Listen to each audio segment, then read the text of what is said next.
नमस्कार, मैं श्वेता सिंह आपका स्वागत करती हूं। रात के 8 बज रहे हैं। वक्त है आपको बड़ी खबरों से खबरदार करने का।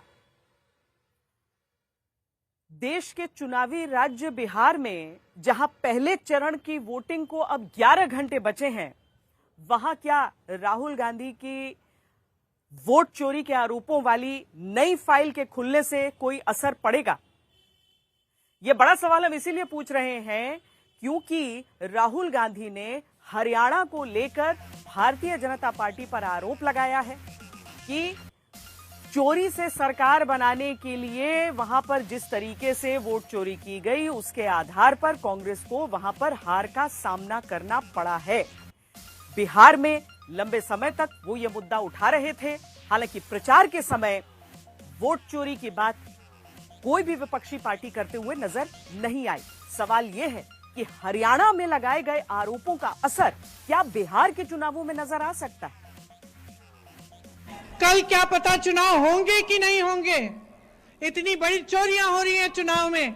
आज मेरे भाई ने सबके सामने हरियाणा के चुनाव की बातें बताई हैं, किस तरह से पूरा चुनाव चोरी किया है। पूरा देश देख रहा है और पूरे देश को देखना चाहिए। लेकिन मेरे भाई, देश से शिकायत है। देश चुप क्यों है? चुप क्यों हो? अपनी शक्ति को पहचान क्यों नहीं रहे हो? बदलो इनको।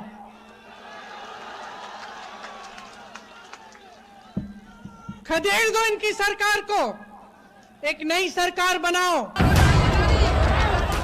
बिहार में पहले चरण का वोट पड़ने जा रहा है, दूसरे चरण का प्रचार जारी है। बहन प्रियंका गांधी बिहार में भाई राहुल गांधी के उस दावे पर वोट मांगती हैं जो दिल्ली में लोकसभा के नेता विपक्ष करते हैं, वोट चोरी का नया आरोप। अब की बार राहुल गांधी ने बिहार चुनाव में वोटिंग से ऐन पहले 13 महीने पुराने हरियाणा चुनाव के नतीजों को लेकर वोट चोरी के साथ सरकार चोरी तक का आरोप लगाया। ये सिर्फ एक कंस्टिट्यूंसी में नहीं हो रहा है, एक डिस्ट्रिक्ट में नहीं हो रहा है, मगर ये नेशनल लेवल और स्टेट लेवल पे हो रहा है। हरियाणा पे हमने फोकस किया। राहुल गांधी ने जिसे हाइड्रोजन बम नहीं एच फाइल्स का आपकी नाम दिया, उसमें क्या आरोप है ये बताएं। उससे पहले कुछ सवाल अपने मन में बैठा लीजिए, क्योंकि आरोप बिहार चुनाव में मतदान से ठीक पहले आया है। खबरदार करते सियासी सवाल ये हैं कि राहुल गांधी के वोट चोरी वाले नए आरोपों से बिहार के मतदान में क्या कोई असर पड़ेगा? क्या कांग्रेस या महागठबंधन का मतदाता पूरी की पूरी सरकार वोट चोरी से बना लेने के आरोप सुनकर अब की सतर्कता से बढ़कर वोट देने आएगा? क्या जेन जी को फोकस करते हुए बार बार वोट चोरी के खिलाफ जागने की बात करने वाले राहुल गांधी की नजर बिहार के 20 से 29 साल के 1,63,25,614 मतदाता पर है? राहुल गांधी के वोट चोरी के नए आरोप से कहीं इन्हीं का मतदाता वोटिंग में ये सोचकर शिथिल तो नहीं पड़ जाएगा कि जब फैसला वोट चोरी से होना है तो वोट देने क्यों जाना? सारे सवालों की वजह राहुल गांधी की बुधवार की 76 मिनट की प्रेस कॉन्फ्रेंस में छिपा है। शुरुआत में पहले राहुल ने वोट चोरी के आरोपों को दिखाने से पहले इसका आधार ये बनाया कि हरियाणा में पिछले साल हुए विधानसभा चुनाव में तमाम एग्जिट पोल में कांग्रेस की जीत दिखाई जा रही थी और पोस्टल बैलेट के आधार पर माने तो कांग्रेस कहती कि वो जीत रही थी। राहुल गांधी ने इसी आधार के बाद आरोप लगाया कि हरियाणा में ऑपरेशन सरकार चोरी कराया गया। कांग्रेस की जो विक्ट्री थी, लैंडस्लाइड जो विक्ट्री होनी थी, वो लॉस में, हार में बदली जाए। राहुल गांधी बिहार में वोटिंग से पहले हरियाणा में कांग्रेस की हार वोट चोरी से कराए जाने के आरोप में 2 बयानों का आधार भी लेते हैं। पहला बयान मुख्यमंत्री नायब सिंह सैनी का, जो दावा है कि तब हरियाणा में काउंटिंग से 2 दिन पहले का है।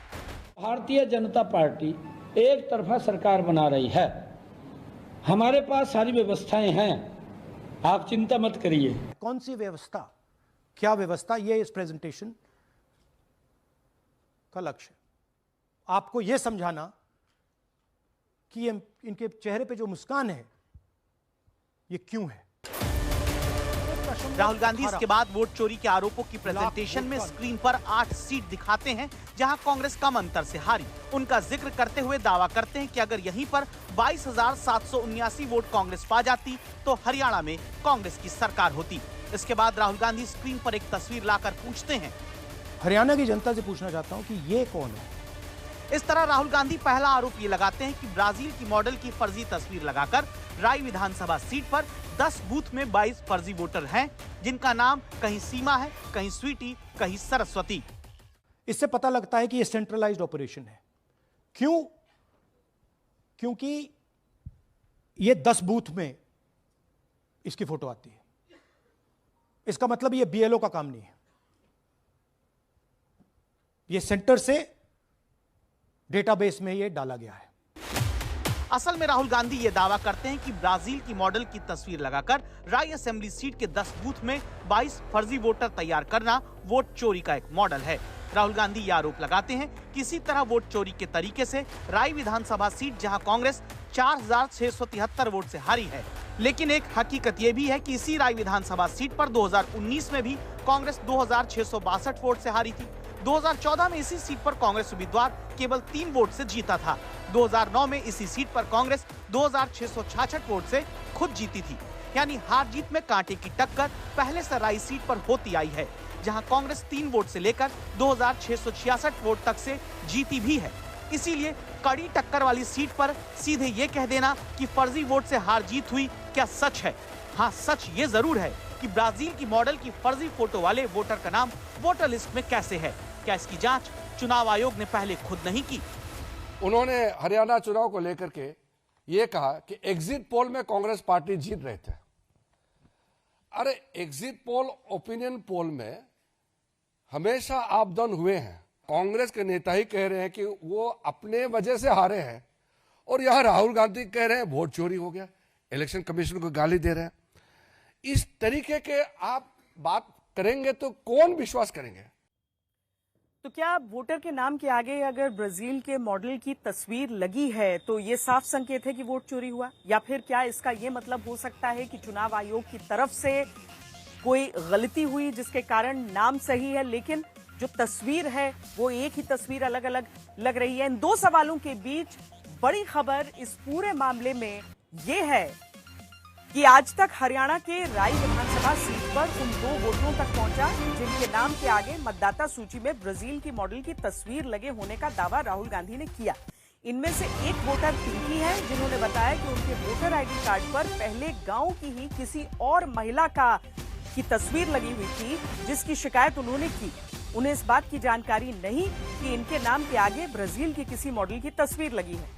पिंकी का दावा है कि उन्होंने फिर भी अपना वोट डाला था, यानी पिंकी के नाम के आगे ब्राजील की मॉडल की तस्वीर लगे होने से कोई वोट चोरी नहीं हुई, क्योंकि पिंकी के नाम पर किसी और ने नहीं बल्कि पिंकी ने खुद ही वोट डाला। यही दावा राई की दूसरी वोटर मुनेश के परिजन ने भी आज तक के कैमरे पर किया है। एक बात बताइए पिंकी जी, आपने वोट डाला है इस बार 2024 की जो चुनाव हुआ है उसमें? हाँ जी।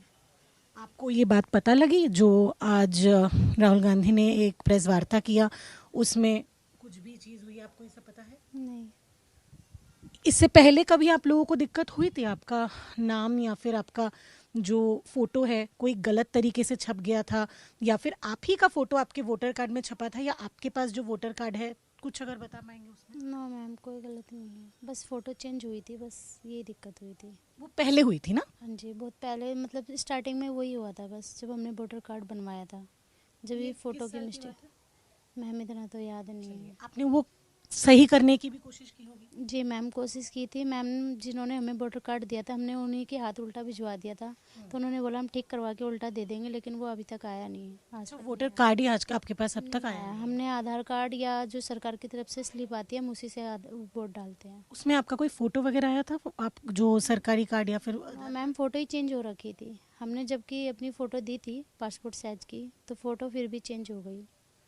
अभी तक आपको वो फ्रेश वोटर कार्ड नहीं मिला? नो मैम, हम आधार कार्ड से ही वोट डालते हैं। लेकिन वोट आप ही ने डाला है ना? जी मैम, वोट मैंने ही डाला, इस यहीं गांव में जो स्कूल है उसमें खुद जाके वोट हमने ही डाला है। मुनेश देवी ने इस बार वोट डाला था? हाँ जी।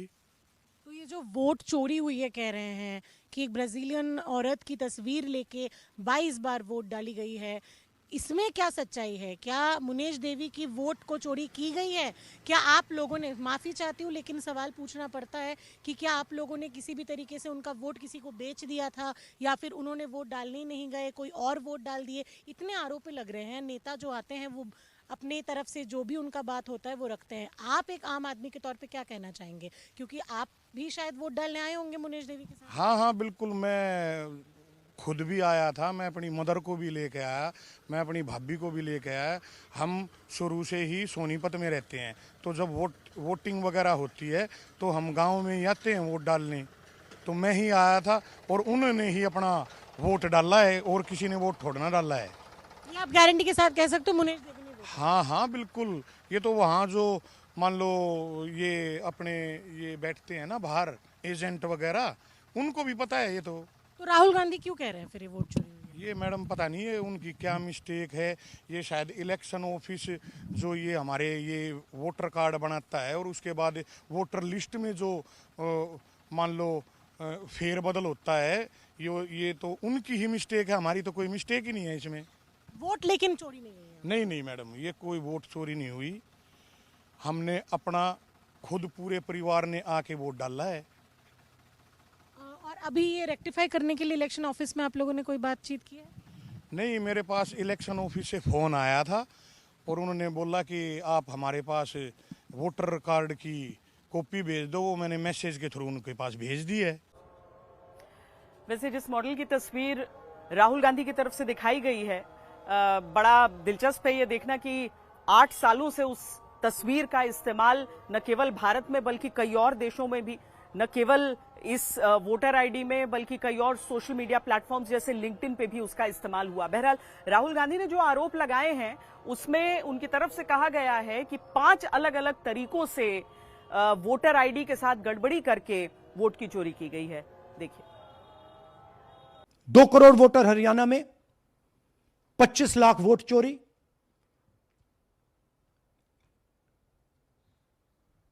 एक 8 में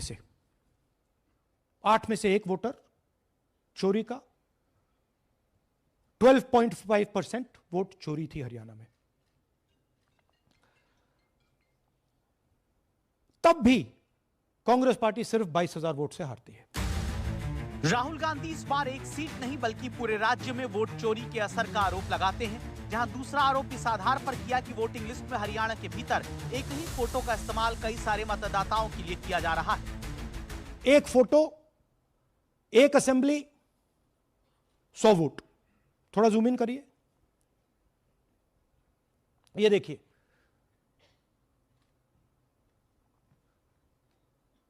रेहाना, ये देखिए, अलग अलग नाम, सेम फोटोग्राफ। बेगम, सलीम खान, जुमा। क्यों? क्योंकि वो जगह बनाना चाहते हैं। सोनिया देवी, विक्रम सिंह, गुरदीप सिंह, नीलम। थोड़ा तेज जाइए, हाँ दिखाते जाइए, ये देखिए, एक चेहरा 223 बार 2 बूथ में। अच्छा, लोकसभा में ये 1 बूथ में थी, विधानसभा में 2 बूथ में कर दिया। राहुल गांधी आरोप लगाते हैं कि इस तरीके से फर्जी वोटर का स्पेस बनाया जाता है। और तीसरा आरोप फिर राहुल गांधी ने यह लगाया कि हरियाणा में 1,24,000 ब्लर फोटो वाले मतदाता हैं। सवाल उठता है कि ये ईसी डुप्लीकेट्स क्यों नहीं हटाता? डेटा का समय है, ये एआई का समय है, 2 मिनट में आप क्लीन कर सकते हो। आपको सिर्फ डुप्लीकेट नेम्स निकालो, डुप्लीकेट नेम्स निकल आएंगे। डुप्लीकेट एड्रेसेस निकालो, डुप्लीकेट एड्रेसेस निकल आएंगे। डुप्लीकेट फोटो निकालो, डुप्लीकेट फोटोज निकल आएंगी। ये क्यों नहीं कर रहे हैं? क्योंकि ये बीजेपी की मदद कर रहे हैं, सिस्टमैटिकली वोट चोरी करवा रहे हैं। चौथा आरोप यह आता है कि बीजेपी नेता समेत हजारों मतदाता यूपी से लेकर हरियाणा तक की वोटिंग लिस्ट में शामिल किए गए हैं। ऐसे हजारों वोटर हैं जो यूपी में वोट कर रहे हैं और फिर आकर हरियाणा में वोट करते हैं। इसलिए ये पूरा स्टैगर्ड प्रोसेस है कि भैया हरियाणा पे पहले होगा, फिर यूपी में बाद में होगा, फिर गुजरात में यहां होगा। ये पूरा जो स्ट्रक्चर बनाया गया है इसके लिए बनाया गया है कि हमारे लोगों को 2, 3, 4, 5 बार वोट कराया जाए और कांग्रेस पार्टी और विपक्ष के लोगों को वोटर लिस्ट से हटाया जाए। राहुल गांधी ने 5वां आरोप लगाया कि हाउस नंबर 0 लिखना चुनाव आयोग की चाल है ताकि फर्जी वोटर तक ना पहुंचा जा सके। जिन लोगों के पास घर नहीं होता, सरदार जी का एक्सप्रेशन देखिए, भाग्यवान है। कई लोगों के पास घर नहीं होता लेकिन उसका नाम भी मतदाता सूची में होता है और उसका पता क्या दिया जाता है? उसका पता वो जगह दी जाती है जहां वो व्यक्ति रात को सोने आता है, कई बार सड़क के किनारे, कई बार पुल के नीचे या कई बार लैंप पोस्ट के किनारे। नरेंद्र जी हैं ये इनका घर है। अब प्रॉब्लम क्या है, जब हाउस नंबर 0 होता है और अगर हम वोटर को चेक करना चाहते हैं तो तकरीबन इम्पॉसिबल है। हमने इनके गांव में किसी को भेजा, लोगों को भेजा, फोटो से वेरीफाई करना पड़ता है, ढूंढ कर ये है। उसके बाद फिजिकली हमने पता लगाया कि ये उसका घर है। ऐसे बहुत सारे उदाहरण हैं। मेरा घर छीन लिया, अब नरेंद्र का भी छीन लिया। राहुल गांधी का छठा आरोप है कि एक ही पते पर अलग अलग जगहों पर 19 लाख वोटर रहते हैं, यानी एक ही पते पर कहीं 100 तो कहीं 500 वोटर का एड्रेस दिखाया गया है। बीजेपी लीडर उमेश, इनका एड्रेस हाउस नंबर 150, इनके घर में 66 लोग रहते हैं। चेक किया, झूठ। हाउस नंबर 265 होटल में 501 लोग इसमें रहते हैं। चेक किया, झूठ। राहुल गांधी ये नियम याद कराते हैं कि अगर किसी घर में 10 से ज्यादा मतदाता रहते हैं तो वहां फिजिकली जाकर चेक करना होता है। तो ये एक पते पर 50 से ज्यादा, 100 से ज्यादा मतदाता का नाम कैसे दर्ज है? ब्राजीलियन मॉडल की पिक्चर, यूपी के बीजेपी लीडर्स, यूपी के बीजेपी कार्यकर्ता आकर हरियाणा में वोट करते हैं, यूपी में वोट करते हैं। ब्लर्ड फोटोग्राफ्स, किसी को रुकवाना हो रुकवा दो, किसी से वोट लगवाना हो लगवा लो। हाउस नंबर 0 जो इलेक्शन कमिश्नर कह रहे हैं होमलेस लोगों का है, वो क्लियरली हमने आपको दिखाया कि झूठ बोल रहे हैं। And finally deleted voters. अब इन सारे आरोपों पर चुनाव आयोग कहता है कि कांग्रेस को तो वोटर लिस्ट का मसौदा और फाइनल वोटर लिस्ट अगस्त 2024 में ही मिल चुकी थी। चुनाव आयोग कहता है कि राज्य में 20,632 बीएलओ भी थे, लेकिन सितंबर तक आयोग को कोई दावा, आपत्ति, अपील नहीं मिली। चुनाव आयोग कहता है कि चुनाव में 86,790 पोलिंग एजेंट भी थे, जिन्होंने फर्जी वोटिंग की कोई शिकायत नहीं की। चुनाव आयोग कहता है कि वोट गिनते समय भी 10,180 एजेंट सामने थे, लेकिन सिर्फ 5 आपत्तियां मिली।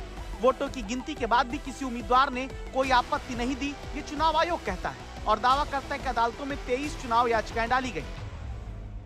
देश को गुमराह कर रहे हैं, झूठ बोल के गुमराह कर रहे हैं। भाई काम के बारे में आप चर्चा करिए कि हम ये काम करेंगे, वो काम करेंगे, परंतु आप इस प्रकार का झूठ फैला करके लोग आपके साथ नहीं आएंगे।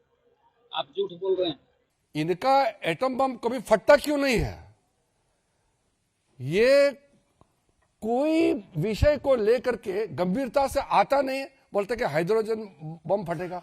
हरियाणा में चुनाव चल रहा था, उनके वरिष्ठ नेता कुमारी शैलजा ने उसी समय कहा कि हरियाणा में कांग्रेस जीत नहीं पाएंगे क्योंकि हरियाणा के कांग्रेस के नेता ही हराना चाहते हैं।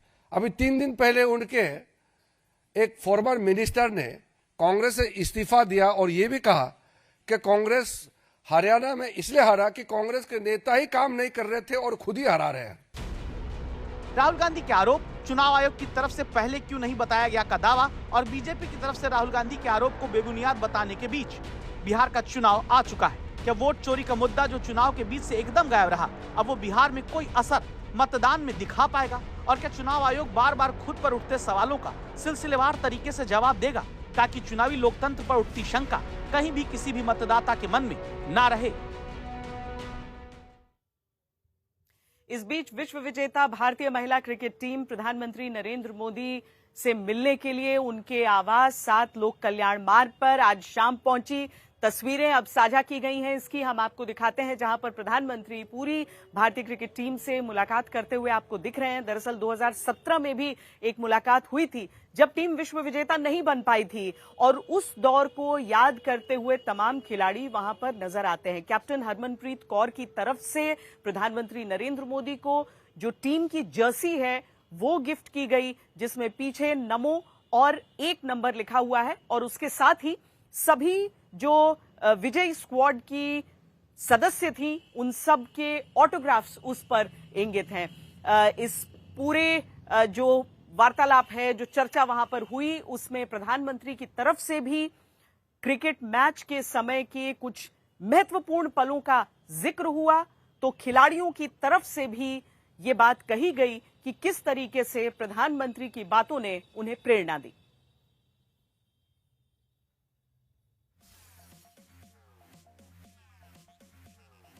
राहुल गांधी की तरफ से अगर ब्राजील की मॉडल का जिक्र किया जा रहा है, तो उत्तर प्रदेश के मुख्यमंत्री योगी आदित्यनाथ की तरफ से बिहार में योगी मॉडल की चर्चा की जा रही है। वो इस तरीके से कि योगी आदित्यनाथ ने माफिया डॉन मुख्तार अंसारी का जिक्र किया। दरअसल मुख्तार अंसारी के पास जो अवैध जमीन उसके कब्जे में थी, उस पर घरों का निर्माण किया गया और 72 गरीब परिवारों को योगी आदित्यनाथ की तरफ से चाबी सौंपी गई।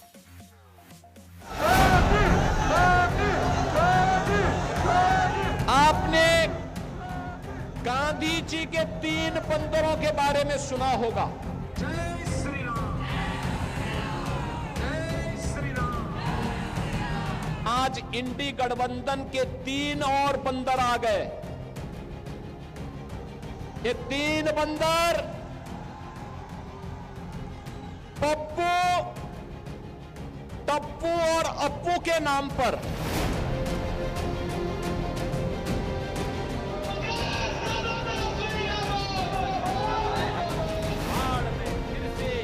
बिहार में योगी आदित्यनाथ और अखिलेश यादव एक दूसरे को हर रैली में खबरदार कर रहे हैं। सियासत के इस महाभारत में अपराधी माफिया को लेकर नए सिरे से बहस शुरू हो चुकी है। मुख्यमंत्री योगी आदित्यनाथ की तरफ से अब इस नई इमारत को अपना तुर्क का इक्का बनाया गया है।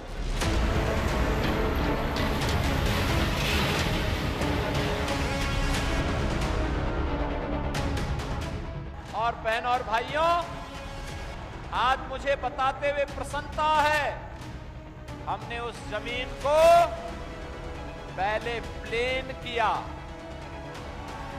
और फिर उसी जमीन पर गरीबों के लिए आसियाना हाई राइज बिल्डिंग बना करके, ऊंची बिल्डिंग बना करके गरीबों के आवास बना दिए गए।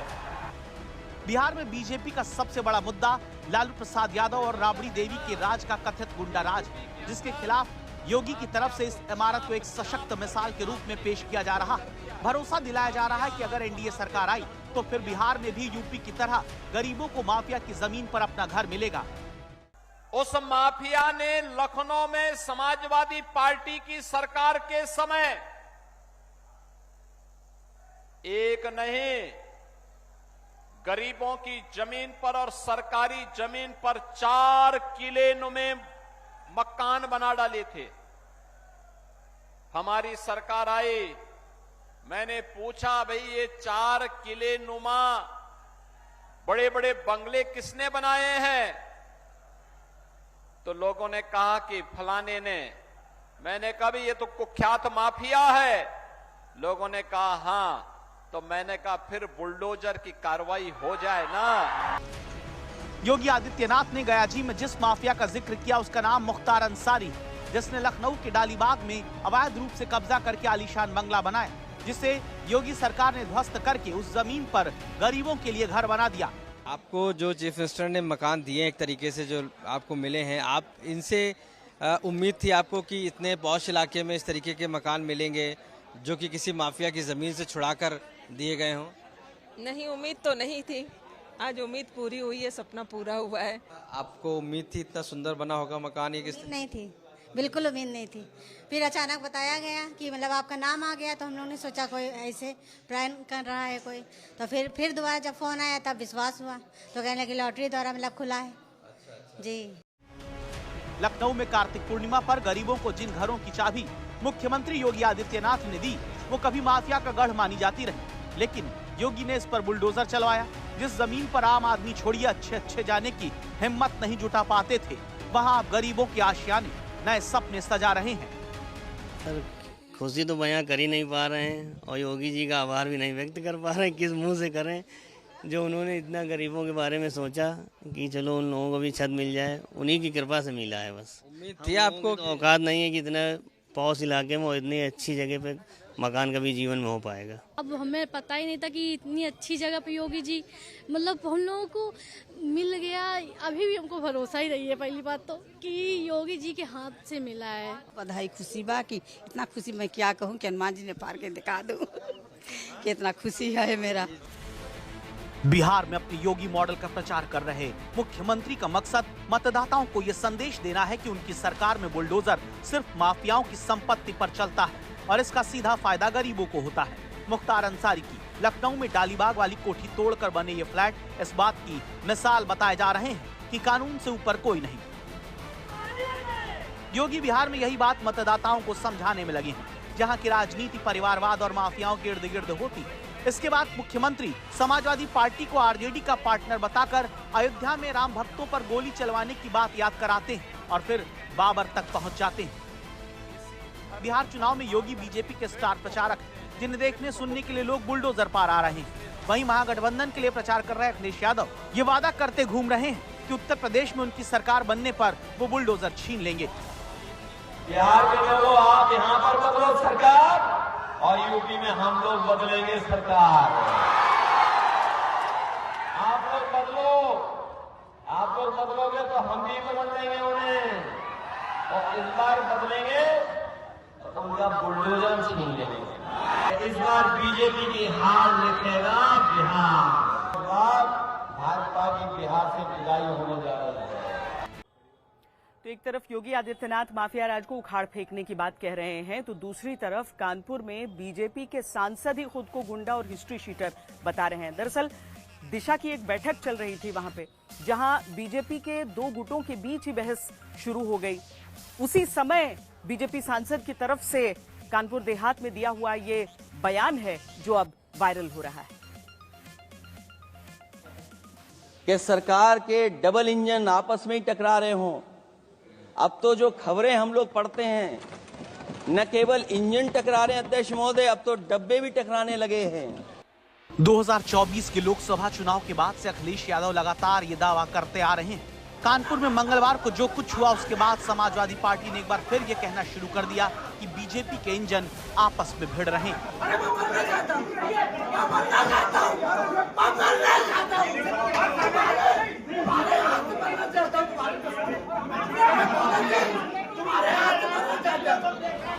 कानपुर में एक दूसरे से लड़ते ये बीजेपी के ही नेता। एक तरफ का मोर्चा संभालने वाले हैं देवेंद्र सिंह भोले, जो अकबरपुर सीट से बीजेपी के सांसद। दूसरी तरफ का मोर्चा पूर्व सांसद अनिल शुक्ला वारसी ने पकड़ रखा है, जो उत्तर प्रदेश में राज्य मंत्री प्रतिभा शुक्ला के पति भी हैं। लेकिन सवाल है कि कानपुर में मंगलवार को दिशा की बैठक में ऐसा क्या हुआ जिससे बीजेपी के ही दो नेता आपस में अलग दिशा में भिड़ गए, क्योंकि बीजेपी के पूर्व सांसद तैश में आकर ये कहते सुने गए।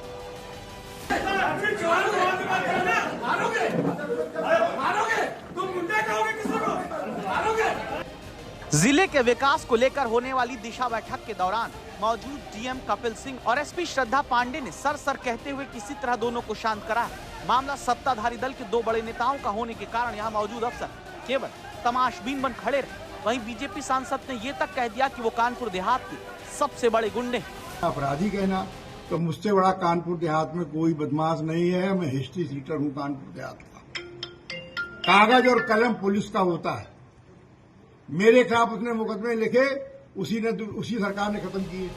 इस हंगामे के बाद इस बैठक को स्थगित कर दिया गया, लेकिन बीजेपी के दो गुटों में टकराव से माहौल गर्मा गया। समाजवादी पार्टी के प्रमुख अखिलेश यादव ने इस विवाद का वीडियो अपने सोशल मीडिया हैंडल पर शेयर करते हुए बीजेपी पर तंज कसा। लिखा कि पूर्व के हाथ में कटोरा, वर्तमान के हिस्से मलाई है। ये झगड़ा और कुछ नहीं, बस बंटवारे की लड़ाई है। बीजेपी जाए तो विकास आए। पूर्व बीजेपी सांसद अनिल शुक्ल वारसी की पत्नी प्रतिभा शुक्ला यूपी सरकार में राज्य मंत्री हैं। इस साल 24 जुलाई को अकबरपुर नगर पंचायत के एक सभासद ने प्रतिभा शुक्ला के समर्थक पर मारपीट का आरोप लगाया था। इस मामले में अकबरपुर कोतवाल पर पक्षपात करने का आरोप लगाते हुए प्रतिभा शुक्ला धरने पर बैठ गई थी। तब काफी हंगामा हुआ था। उस समय भी उनके पति अनिल शुक्ल वारसी ने अकबरपुर नगर पंचायत अध्यक्ष और सांसद देवेंद्र सिंह भोले को घेरा था। का मतदान कल सुबह शुरू होगा। अब पहले चरण में 18 जिलों की 121 सीटों पर वोट डाले जाएंगे। आज तक की खास कवरेज सुबह 6 बजे से लगातार शुरू हो जाएगी, तो हमारे साथ जरूर जुड़िएगा। अभी के लिए इतना ही। देश और दुनिया की बाकी खबरों के लिए आप देखते रहिए आज तक। ये है टीवी टुडे नेटवर्क और आप देख रहे हैं आज तक सबसे तेज